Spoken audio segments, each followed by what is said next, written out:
Tole ob meni je že četrta testna Mazda 6, mogoče celo peta.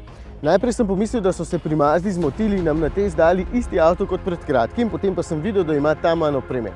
Zato moram zdaj videti, če je oprema tista, ki nas je zavedla, da nam je bila Mazda 6 vedno tako zelo všeč.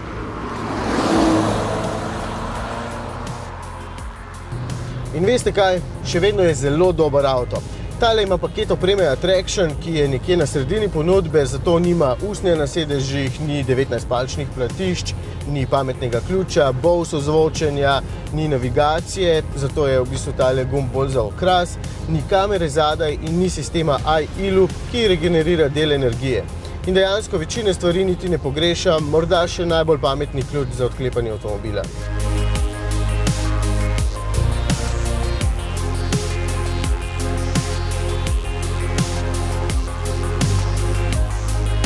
Avto je vseeno dobro založen, všeč so mi ti pametni žarometi in še vedno se v tem avtomobilu počutim odlično, ker je pač zelo dober.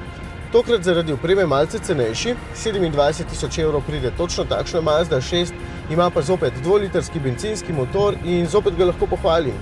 Porabi le dobrih 7 litrov in je zelo suveren, predvsem pa neverjetno tih in miren. Tole je torej zelo prepričljiv karavan, ki ga lahko priporočim vsakomur. Še pelje se dobro glede na velikost.